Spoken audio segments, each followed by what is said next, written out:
time.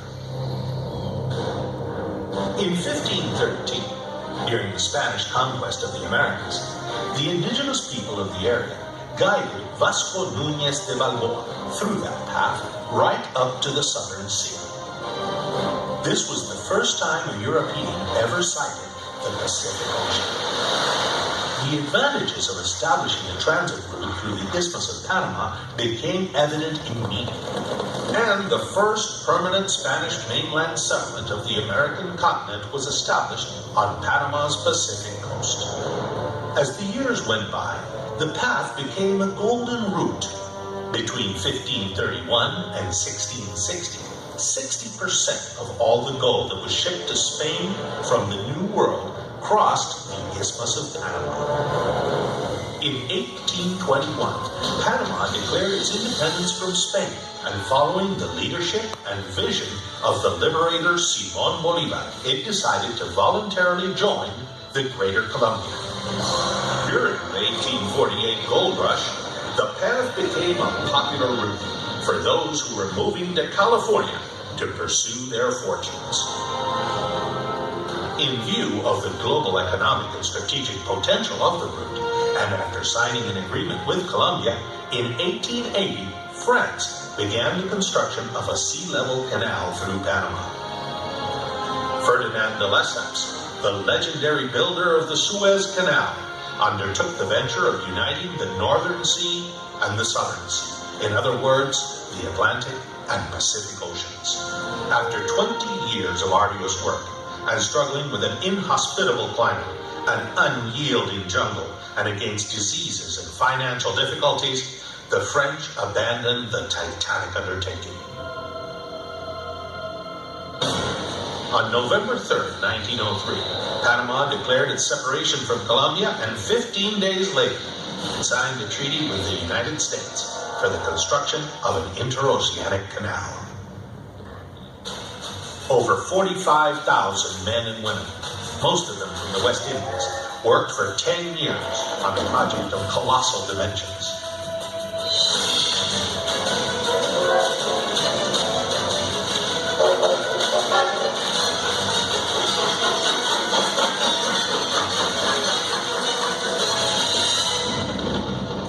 And on August 15, 1914, the Panama Canal was opened, bringing to a successful conclusion the years of effort to unite the Atlantic and Pacific Oceans.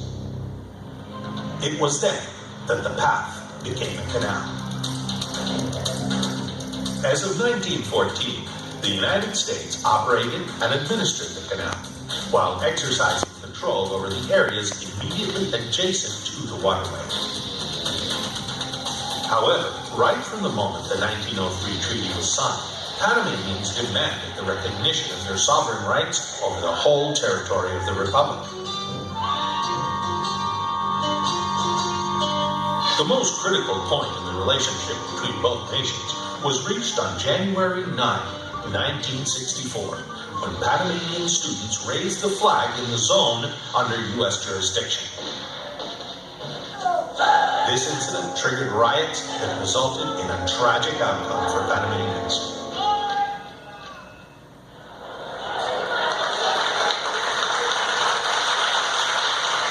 Finally, the Torrijos-Carter Treaties were signed in 1977, acknowledging Panama's sovereignty and stipulating the transfer of canal administration to the Republic of Panama on December 31st, 1999.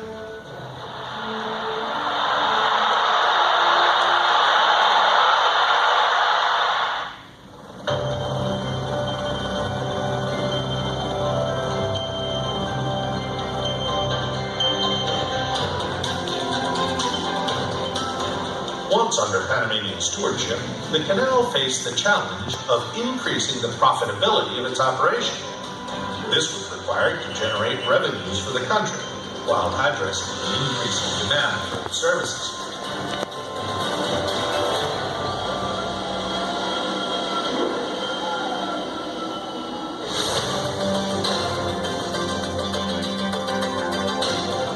This astonishing engineering feat has 3 locks: pontoon locks on the Atlantic side and Pedro Miguel and Miraflores on the Pacific.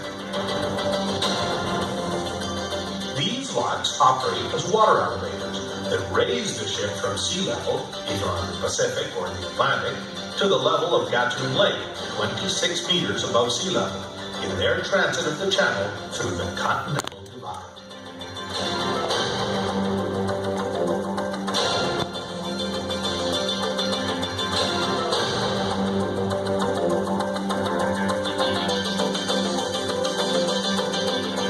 It's important to highlight that all this operation is done under the principles of the law of gravity.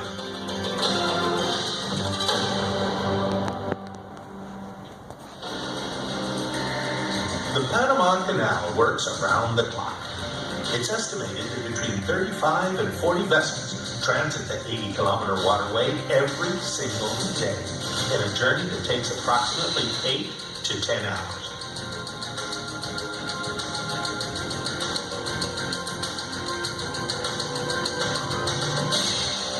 From 1914 to the present, the canal has recorded more than 1 million transits.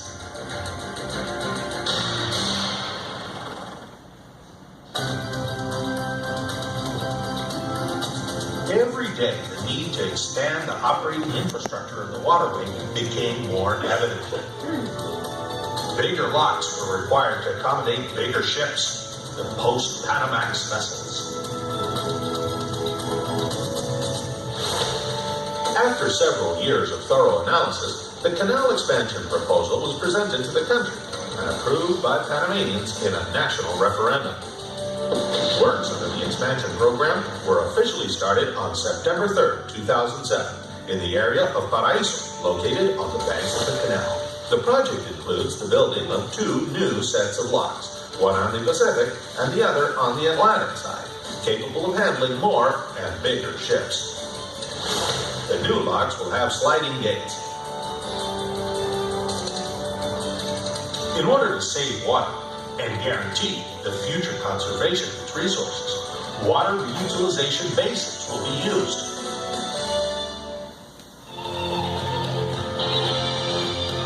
Canal expansion, which is being executed under the highest and strictest environmental, conservation, and protection standards, will generate new direct and indirect jobs and will promote new investments.